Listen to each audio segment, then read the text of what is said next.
অপবিত্র হয় তা ভাগবতে বলে হরি বল।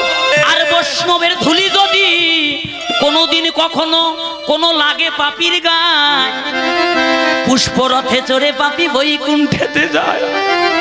বলা তো যায় না এই আসরে কয়জন বৈষ্ণব আছে। তাই এসো বাবা, আজ মান অভিমান ভুলে যাই, দ্বিধাদ্বন্দ্ব ভুলে গিয়ে সবাই মিলে ভক্তের চরণ ধুলি অঙ্গে মাখি।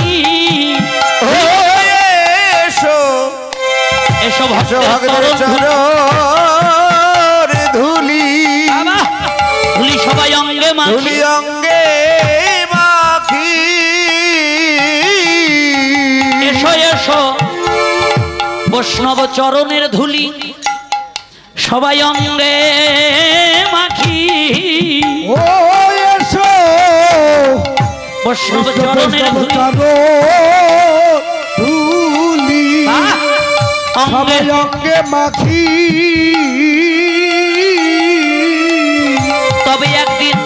তবে একদিন জীবনে কৃষ্ণ ভক্তির উদয় হবে।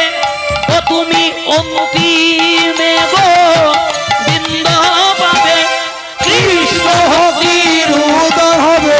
অন্তিমে গোবিন্দ পাবে, কৃষ্ণ ভক্তির উদয় হবে। তোমরা মাখো মাখো বৈষ্ণব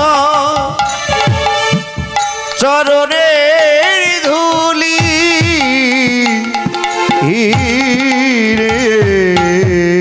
ওরে বৈষ্ণবের পদধূলি তাহে মর স্নান কেলি। ও যে বৈষ্ণবের নিতাই গৌর হরি বল হরি বল। তাহে মন স্নান কেলি। তর্পণ মোর বৈষ্ণবের নাম। ও কি মরিবে তর্পণের বৈষ্ণবের নাম। আগে বিচারক ইয়া মনে জীবনে ভক্তি রস। আগে বিচারক ইয়া মনে মনে ভক্তির আস্বাদনে মধ্যস্থ শ্রী ভাগবত পুরাণ। ও কি মরিলে মধ্যস্থ শ্রী ভাগবত পুরাণ। বাবা কোটি কোটি ধন সম্পদ টাকা পয়সা থাকলে যদি ভগবান পাওয়া যেত, জগতে কোটিপতির অভাব আছে? এমনও লোক আছে কতগুলো ধন হয়েছে, কতগুলো অর্থ হয়েছে, কতগুলো টাকা হয়েছে, নিজে হিসাব করতে পারে না, 15-20টা হিসাব রক্ষক রাখছে। আছে না? যদি কোটি কোটি ধন সম্পদ টাকা পয়সা থাকলে আমার ভগবান লাভ করা যেত, তাহলে এই জগতে যারা কোটিপতি আছে তারাই আগে ভগবান কিনে বসে থাকতো। যদি মান দিয়ে জ্ঞান দিয়ে ভগবান লাভ করা যেত, জগতে অনেক মানি আছে, আছে না বাবা? অনেক জ্ঞানী আছে যারা বিদেশ থেকে ডিগ্রি নিয়ে আসে, ওরা আগে ভগবান লাভ করত। যদি রূপ দিয়ে যৌবন দিয়ে ভগবান লাভ করা যেত, এই জগতে অনেক রূপবান আছে, হায়রে অনেক রূপবতী আছে, তারাই আগে ভগবান লাভ করত। কি বাবা শুনে যান। মহাজন বলল তুমি যে শ্রেণীর ব্যক্তি হও না কেন, ভগবানকে লাভ করতে গেলে প্রেম আর ভক্তি ছাড়া ভগবানকে লাভ করিবার আর কোনো পথ নাই, আর কোনো বস্তু নাই। মীরাবাই কৃষ্ণ ভক্ত ছিল, ছিল না বাবা? এই যে মায়েরা, মীরা এতটাই রূপসী ছিল, ছোটবেলায় বড় পর্যন্ত। এই যে দেখেন তার রূপের গুণের শেষ নাই। ছোট্ট মেয়ে, ওই বাড়ির সামন দিয়ে রাস্তা, বাদ্য বাজাইয়ে বিয়ে যাচ্ছে নতুন বউকে নিয়ে কাঁধে করে।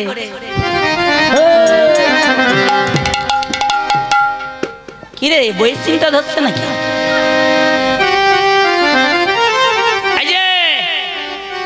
মীরা বলছে বাবা,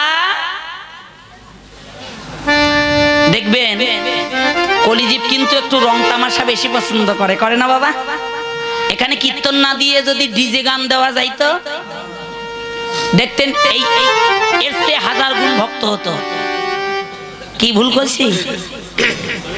শোনেন কথাগুলো খুব ভাবের কথা, একটু ভাবনা দিয়ে সাধন করে। ওই বাদ্য সানাই বাজে, ঢোল বাজে, বর এবার টুপুর মাথায় দিয়ে বউকে পালকিতে করে নিয়ে যাচ্ছে। সবাই দলে দলে যাচ্ছে রাস্তায়, ঘর থেকে বাহির হয়ে দেখতে নতুন বউ। মীরা এবার দৌড় দিতে লাগলো। ছোট্ট মেয়ে তো, এই যে দেখেন ভক্তিটা কাকে বলে, ভক্তিটা কিভাবে অর্জন হয় জীবনে। এই যে মা, বাবা দৌড়ে গিয়ে মীরার হাত টেনে ধরেছে। মা কোথায় যাস? বলছে বাবা সবাই যাচ্ছে, আমি যাই। হ্যাঁ চলো চলো চলো চলো, আমি নিয়ে যাই তোমাকে। হায় রে হায়, সবাই পদ আগলে দাঁড়িয়েছে, বউ দেখবে। এবার পাটনিরা ঘাড়ে নিয়েছে পালকি, ওরা পালকিটা নামালো, পর্দাটা সরিয়ে দিল। দেখে লাল টুকটুকে একটা বেনারসি পরে ঘোমটা দিয়ে বউ বসে আছে। পালকির দরজার কাছে সাদা ধুতি আর পাঞ্জাবি আর টোপর মাথায় দিয়ে বর রুমাল মুখে দিয়ে দাঁড়িয়ে আছে। মীরা এবার দেখলো বউ আর বরকে দেখলো। হায় রে, চলে গেল। এবার বউ বর চলে গেল, সবাই গেল। মীরাকে কোলে নিয়ে বাবা ঘরে এলো। মীরা বলছে বাবা, ও বাবা, বাবা ওই সাদা মানুষটা কে গো? বলছে ওটা বর।